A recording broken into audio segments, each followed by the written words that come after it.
Hello, thank you for joining me today on the Private Investigator Experience podcast. I'm your host, Bill Little. This channel, we talk about the life and cases of the PI. We look at events globally that might affect you and your home. And then we talk about guests who have experience in law enforcement, security, military, intelligence, or equipment provisions that can help us stay safe. We want this particular post to be about helping you from becoming a victim in your own home. Have you ever had your home broken into or a crime happen within your home by somebody that had access to it? That violation that you feel, there's so many emotions that come from that. When you walk into your home and find your drawers open, your belongings all over the place, or when you've had people with access to your home that violated it by stealing something from you. The good news is that most of these events can be prevented. I developed early in my life a concern about prevention. It was magnified in my time in the U.S. Air Force and jet fighters. A mistake with a jet can cost a life or a valuable piece of equipment. I've continued that philosophy in my investigative life. So if I titled this post today, it would probably be Prevention is Cheaper Than Enforcement. So many of the clients that come to us with a major problem, companies with millions of dollars of loss, consumers with thousands or tens of thousands, so many of those could have been prevented by spending, even in $1 million loss of these companies, if they'd spend a few thousand in prevention, they could have avoided this whole problem. So we're going to look at that today, a prevention item that can help you in your home and protect your valuables. And I suspect as this product is developed, it'll come into a bigger place in the marketplace. Today's guest with me believes in crime prevention. That's something that we have stressed to all of our clients to try to help them to keep from becoming a victim. Oscar Hedaya has been in sales and development for over 15 years. He's made some incredible products that people still use today. I'm going to let Oscar share more about his story. So Oscar, welcome to the show. Thank you for having me. We have some common things that we share, and that is about prevention. But where did your life start? Where did you grow up and what led you through and I know you've had some other companies. Let's give us a journey of what got you here to today. Yeah, so it's funny because you've spent your life trying to prevent crime, but for me, I've spent maybe the last 6 or 7 years doing it.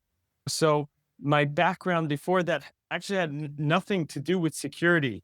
It wasn't until I had a loss in my family that I said, okay, wait, what's happening here? Let me try to see how I could avoid this in the future.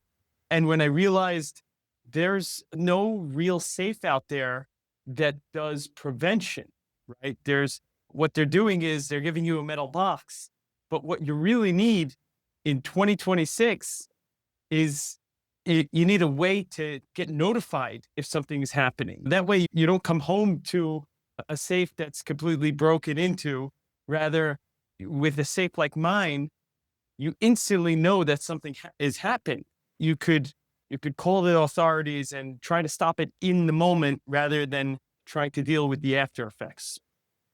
What I've sensed in just looking at your product, the thing I was first taken by was the technology.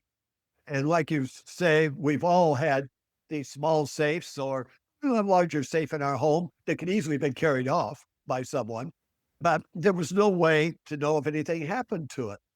And now, how did this all come together to bring technology into this original safe, which, and you can describe it a little bit more about size and what it is, but how did this all come about? I'm going to put technology together here. And going back a little to what you said before, a safe shouldn't just store valuables. It should make your home a harder target, right? And that kind of, so my background is in tech. I've spent over a decade before safes working in tech. And I said, this is crazy that you could change the light bulbs in your home, or have a robot vacuum monitor and clean everything, but you have no way to monitor what's happening with your safe. And it's great for people to have an alarm system, but most people don't even activate their alarm. And on top of that, the other thing that happens is most of the burglaries that happen are from people you know also. So they may even know your PIN code for the alarm because maybe they were there 6 months ago and they stayed over because you let them. Who really knows? But so we wanted to put this extra layer of security out there. And what our safe does, it's a smart safe. It's a safe that has a touch screen. It has cameras. It has sensors, tamper sensors, accelerometers. It has app connectivity. So basically, what you can think about this thing is it's a safe on steroids with an iPad. That's the way you could, in your mind, think of what it looks like. And so what we've done, because we have a ton of different sensors, because it connects to the internet, you're getting to 50 different types of notifications depending on what you want to sign up for. You don't have to sign up for, it's not all or none. It's categorized by, did somebody enter an incorrect PIN? I want to get notified on that. Did somebody open this? I want to get notified on that. Did somebody move the safe? I want to get notified on that. Did the camera notice something that it shouldn't have? I want to get notified on that. So we turned this simple product into this super advanced, super safe. And again, the point is to be preventative. And if something happens, then you know instantly. When you mentioned about the home, I remember a time many years ago when my sons were in their early teens. We came home and the garage was in the back. So you come in, and as we come in the back, we heard some noise and then somebody running out and slamming the front door Oh my and God. taking off. It turned out it was a 14-year-old friend of our son's who had been into some things and had been in the home, but he was rummaging around looking for something. But it's a strange feeling when you walk in your home and know somebody has been there and done something, violated your trust, and particularly if it's somebody we've allowed to have access to our home. If we've got kids, particularly to get up in the teen years, and our home was always a hangout. We like that, to have them around. We had instances in this area where clients would come to us after lost thousands. Sometimes there was one I always remembered. It was $25,000 he had in a drawer, just in a drawer in a Wow. desk. Didn't have any other kind of security safe. And the kids knew it. And of course, kids talk. And they had mentioned to friends, oh, yeah, my dad's got all this stuff, jewelry and cash there. And then one of those teenagers had access. The money disappeared, everything. And so the question was, when they come to us, what do? We don't know what to do. We want to get our money back and we want to find out what's going on. That became a whole process that involved, and that when we used polygraph, but it involved several families that became involved in this. It was a major thing. They only got some of their money back, but still, it was a breach that they didn't have to go through.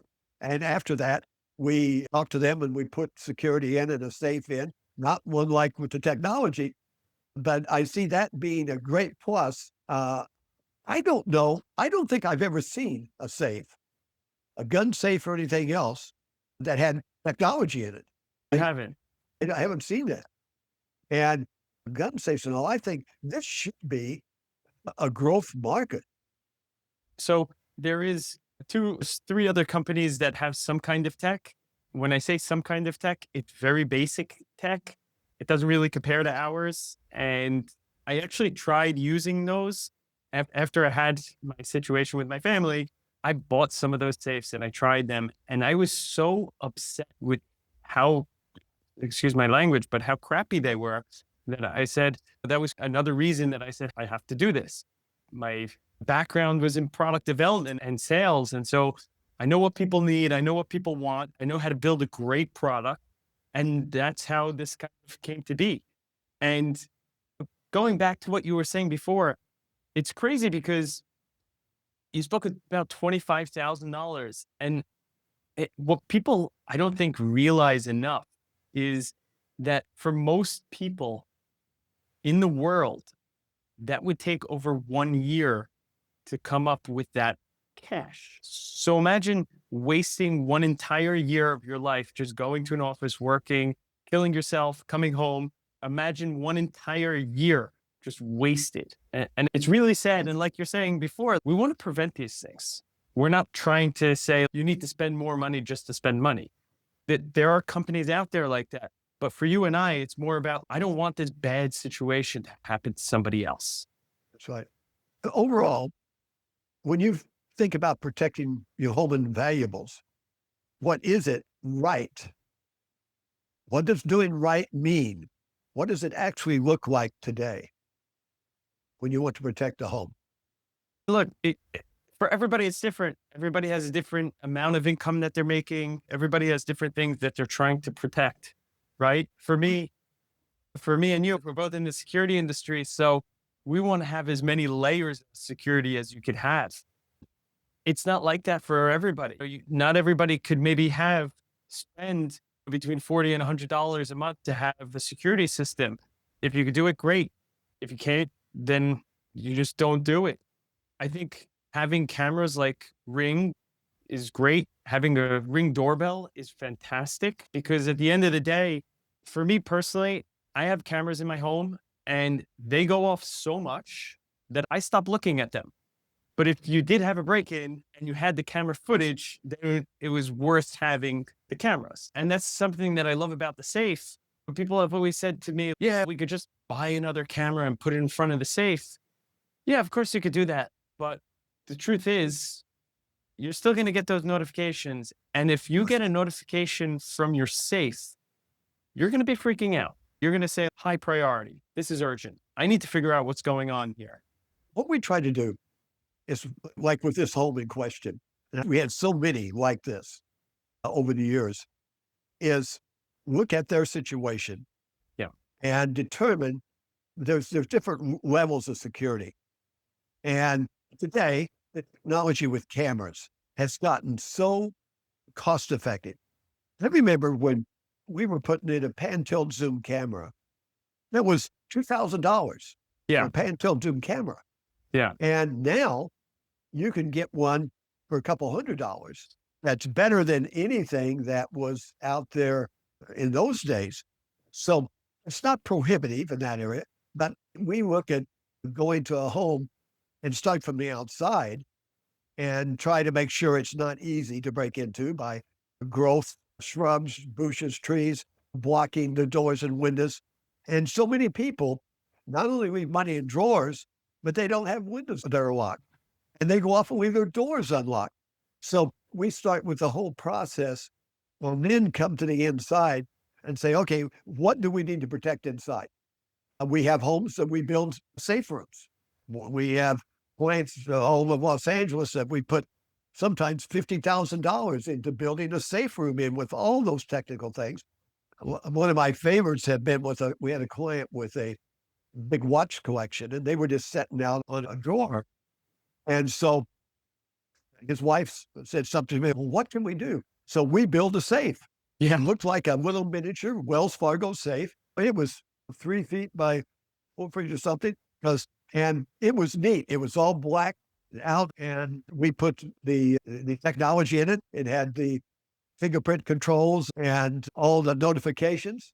But so it all depends on the home situation. But I think now, what is the size of this safe that you have? So, by the way, one more thing I wanted to go back to. I was thinking about it. I was saying the security that you have to do for your own home is based on what you could afford. But if I can make one recommendation to anybody, to everybody, is even if you can't afford it, my biggest recommendation is you buy the cameras anyways. You install them anyways on the outside of your house. Yep. And you install sensors. They don't even have to be working.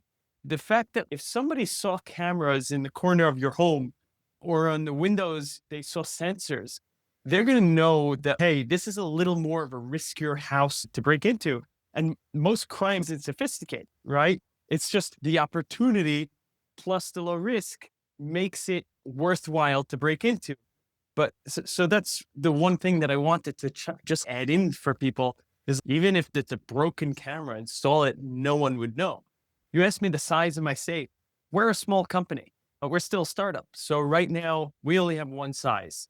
And in the next 12 months, we expect to have about 3 to 5 other sizes. The size we have right now, and they'll all have tech and some will have more features than others. That way we could hit different price points for people because not everybody could afford our safe, which is $1,300. But once we come out with other safe sizes, there'll be a safe size for $5,000. There'll be a safe size for $600. We're going to try to make it as affordable for some that we can make it maybe a little less secure, but there's different levels. You go even to BMW. You could have a BMW 7 Series, a 5 Series, a 3 Series, a 1 Series. I think people who are buying a 1 Series, they know what they're getting at that price point. Same idea with our safe. So the size that we sell right now, it's about a microwave size or a hotel safe size. It's about 16 by 16 by 10. But if you compare our safe to the other safes, we're putting double the amount of metal. We're putting much better locks. And I think that's one of the biggest problems for me with other safes in this size. They use really cheap locks that they could buy from China for $3 to $5. I hate that. I hate it. I don't want my lock to be broken into with a hanger. And so when we built this thing out, we were trying to see what are the best things we could do. We don't want to have an exploit somewhere where it's, excuse my language, it's shitty in one place, but everything else is great. But that's the exploit. What's the point of having an expensive safe? Lockpick Lawyer. What? Lockpick Lawyer. Rings a bell, but I don't really. So he's a lawyer who has a YouTube channel with over 6 million different viewers and different subscribers. And what he does for fun is he learned how to pick locks, and he picks locks and shows you videos on how easy it is to break into different products. And so the first 2 years we were in business, we were trying to get a hold of him, and we ended up using a lock that he recommended, that he said, hey, this is a great lock that I would recommend for people. You should check him out after. He's really great. Videos I haven't run like, across that one. There are so many things on YouTube that it's amazing. It's not, and it's things that are getting millions of views. You say, what? How is that happening? But it's a great opportunity to get a product. And now, do you envision having a big gun safe down the road somewhere? Do you envision that in your future? that's one of our next safes. So one of the things that separates us from other safes is not just tech, but we also wanted to not look like a safe. So we're not just a square box. We have rounded angles. Our whole front is just a piece of glass, which has it's not like a glass that just breaks easily. It's like a gorilla type of glass. We have no handle that you go like this and then pull. So what separates us is not just the tech, but it's also the physical aspect of it. It really looks beautiful and it doesn't look like a safe. And with our big gun safe that we've designed, I actually can't wait for us to launch it. And I can't wait for you to see it, because when you see it, you're going to say that's a safe. So you take that plus the tech, it's really going to be amazing. Wonderful. Yeah, because the more you look at this area, and I'm just thinking about that watch safe for my client and others that we've had before we even thought about doing that. And of course, without any technology in it. But that's something I'd have to think about that. Let's see, what technology could we put in this safe now? That was 15 years ago. We built that one for our client there in Los Angeles. But yeah, this is exciting to think about because there's such a need for it. But I guess it's fortunate for you, but that no one else has thought about really doing this. But I think you're on the cutting edge here of this with using technology. And do you feel like now with technology, from where we're at today, in the next few years, where is technology going to be in this area? And what is maybe robotics fit into this? Or how do you see this from where you're at right now with your product and the technology? What can you envision the future to be? So we're in the age right now that for tech specifically, that more and more things are just connected and connected, where today it's all about awareness, right? That's how all tech is today. It's a little different than where I see things in about 10 years. I go to a ton of different tech conferences. I'm friends with a lot of people who are in super advanced businesses. So you take mine, safes, not so advanced when you're thinking about robotics or a pill that you could swallow that has a camera in it.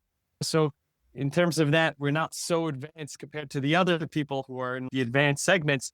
But where I see it in 10 years is we spoke about robotics and what's going to happen in 10 years when you have a robot, right? I think to have a robot is just going to be like this extra line of defense. I think when people leave their home, they're not going to leave their robot at home.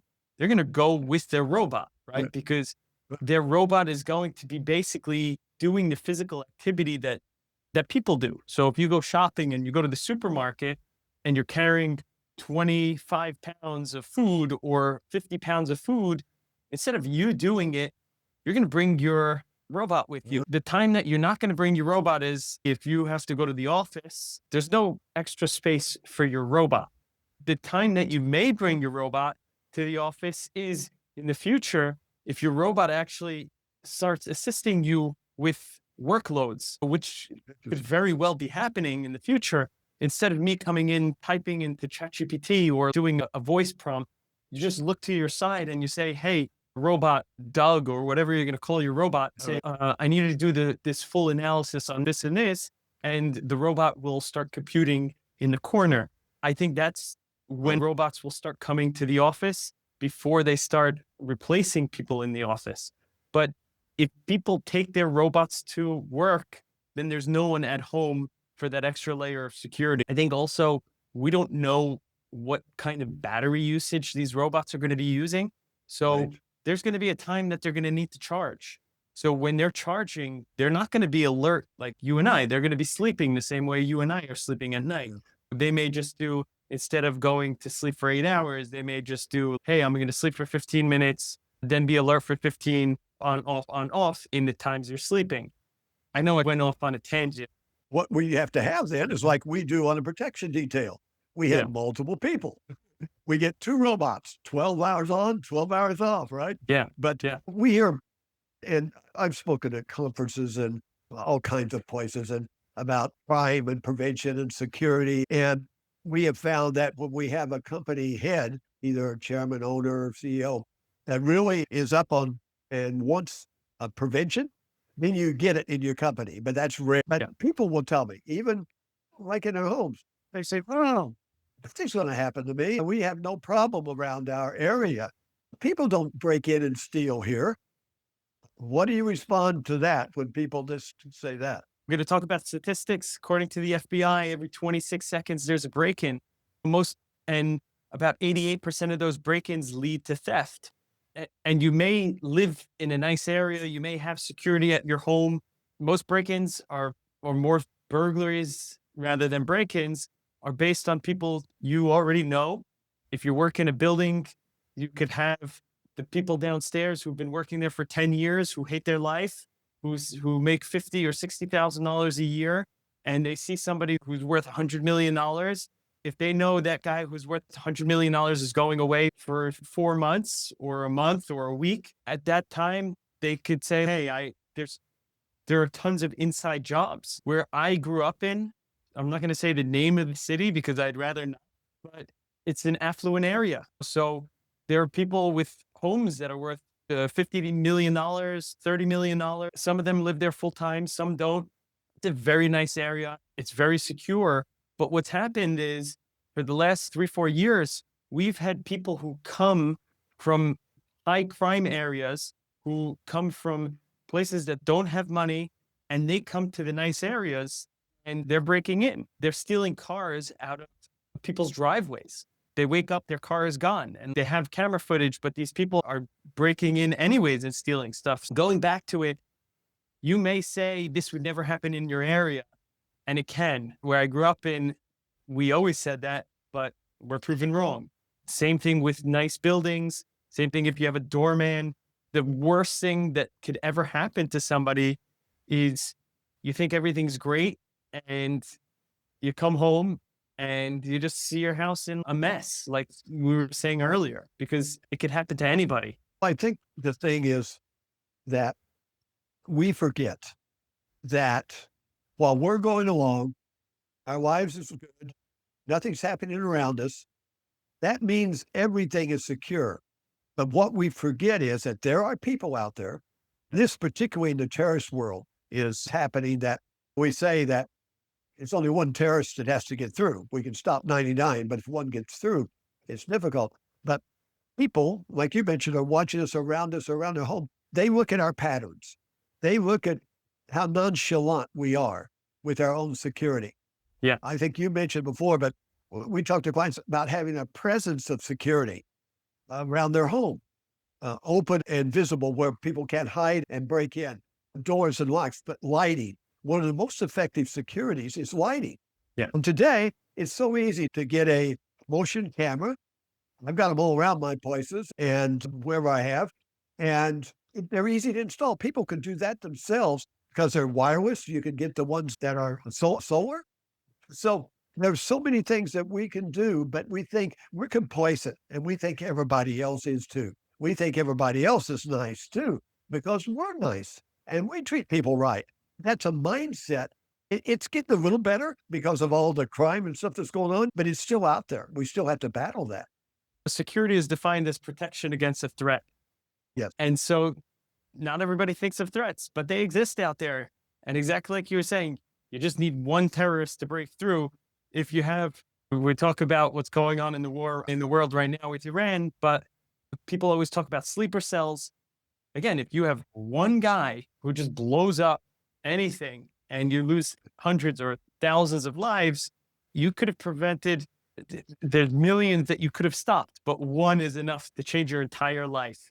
That's right. My brother sells, his company is called Genie, and he sells Ring doorbells, and he sells cameras, and he sells lights that you could use with your cell phone. He sells very cheap, good quality, but low end for Right. like where you could buy it in Walmart for $10 for a light bulb that you could just automate on your own. So it's exactly what you're saying. The preventative measures could be really very easy for somebody who may not be able to afford something expensive. I have a biblical worldview. I come from a spiritual background. And of course, my spending time in Israel was, over the years, is so important because it's like being home. And is it possible to think that we would get to a world with little or no crime? What would that look like? Even is that realistic? No. To that in this world? No, impossible. And I'm going to tell you why. I don't like talking about politics in life, but I'll bring it up now if it's okay with you. That's right. The political views, you have right and left wing. Right wing is always about you break a law, you go to prison, there's a punishment to be had.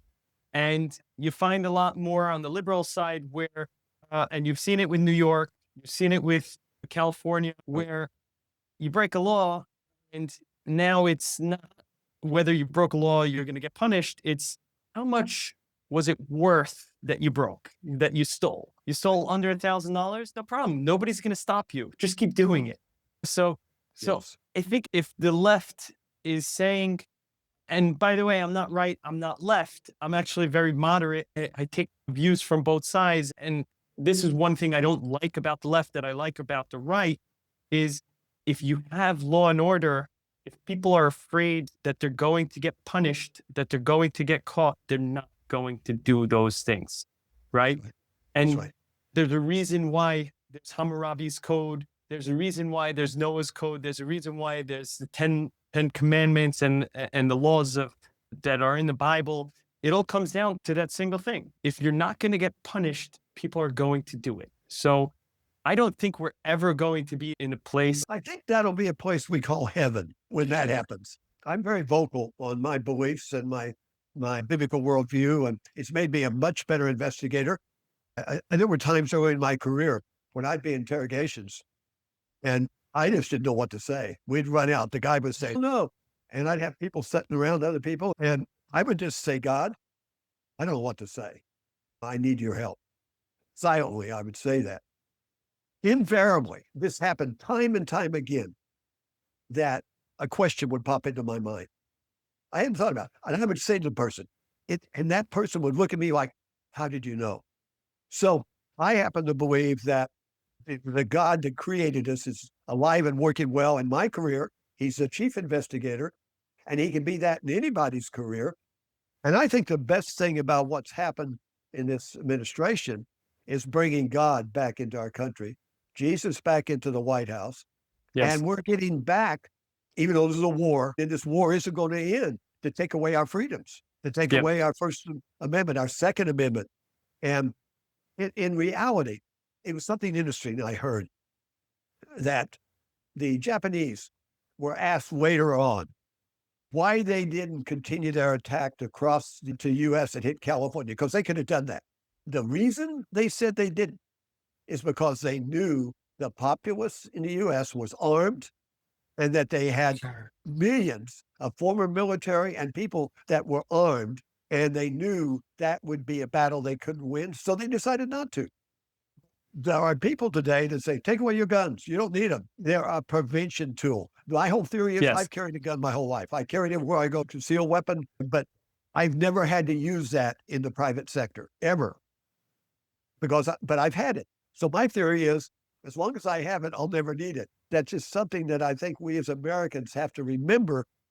And so much of our education system has just taken our young people, this generation coming up, has been so slanted against America and what we stand for, who we are, where we come from. They don't know history. They don't know anything about how this country was formed. And all they want is handouts. And they really, if you talk to them and said, do you really want total socialism? Like Iran or Or New York City Japan or soon. Cuba or North Korea? Oh, well, no. We want to still be able to do our own things. We just want everything free. So they're not really wanting socialism. They're wanting this crony capitalism. But I think we Americans, it's time we woke up.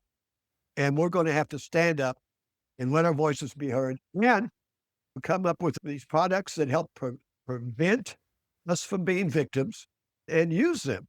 So now, is your product available now? Can you get it now, or is it still, has it rolled out yet?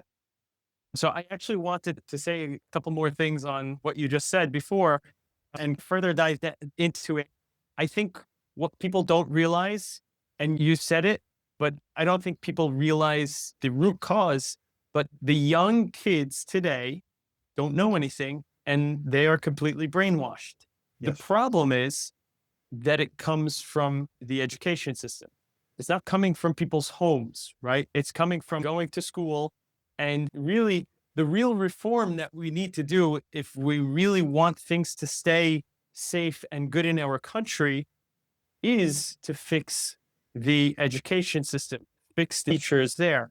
Because otherwise, the next 4 years, the next 8 years, the next whatever every election is going to just be breeding more and more people who are voting the wrong way just because they're ignorant, right? They're not stupid. They just don't know.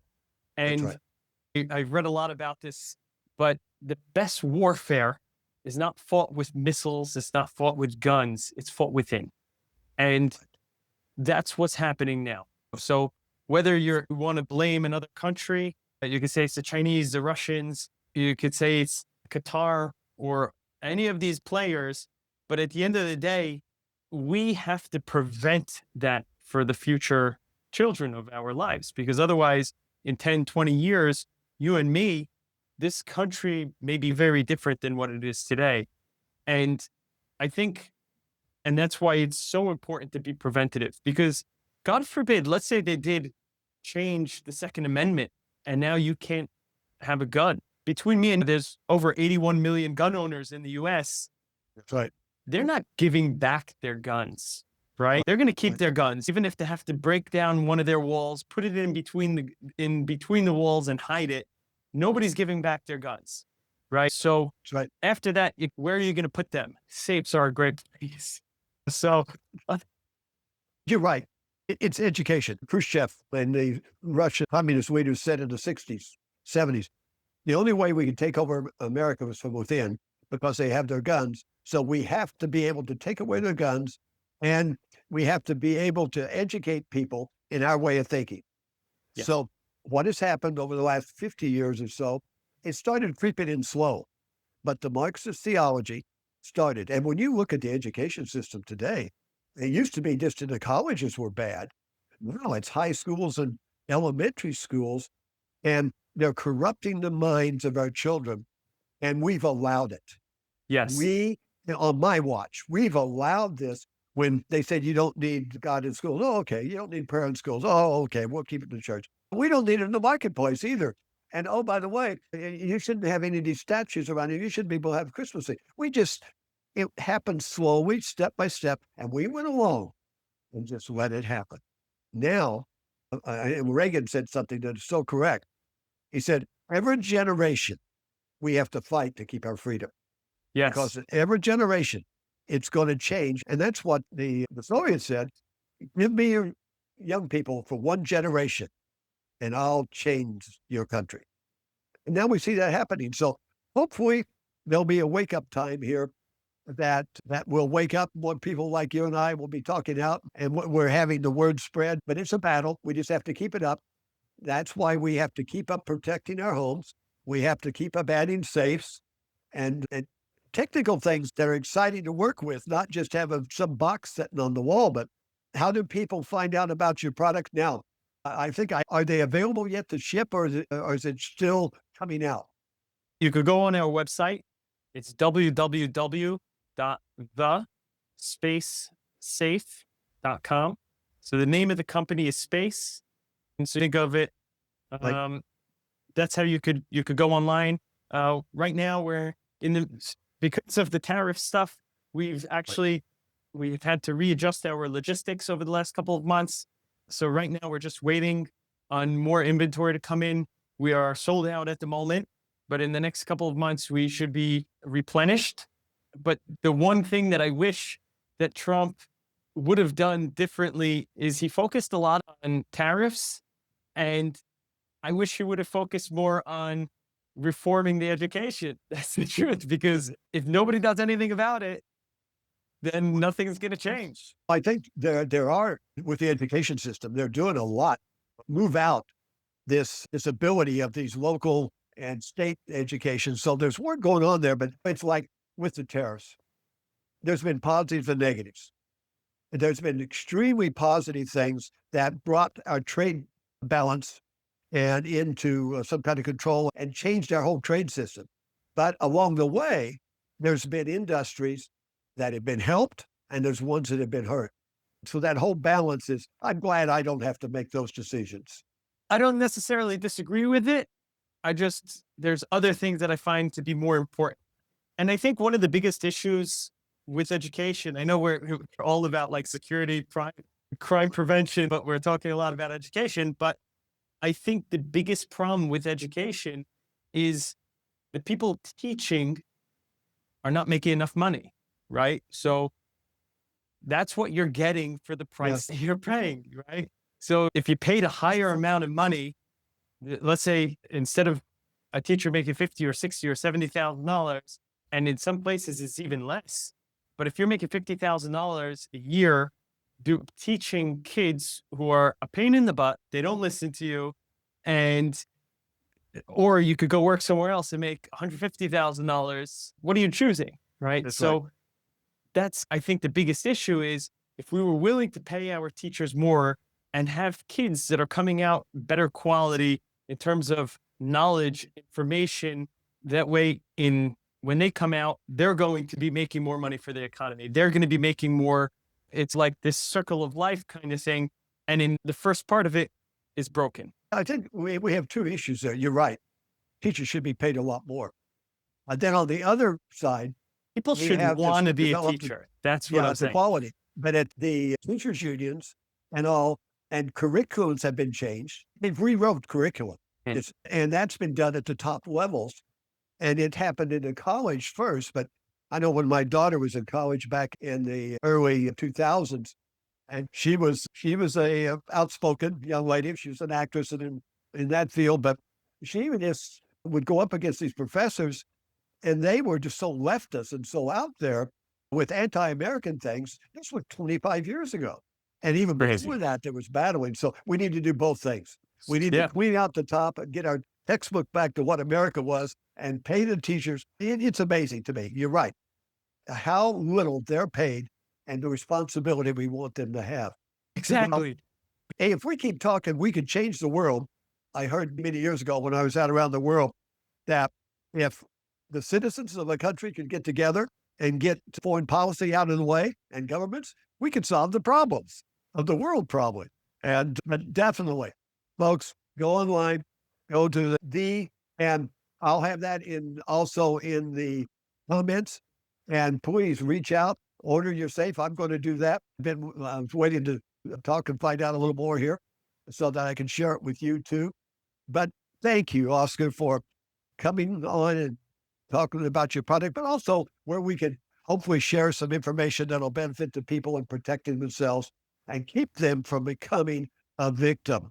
God bless you. May your business flourish and may this grow and take off. And I'll be looking for that big gun safe down the road too. Thank you. Let's have a great rest of this year. Be safe with all your travels and all you're doing. Thank you. Thank you so much. You too. We'll be in touch. We'll be talking as we go along. Okay. Have a great day.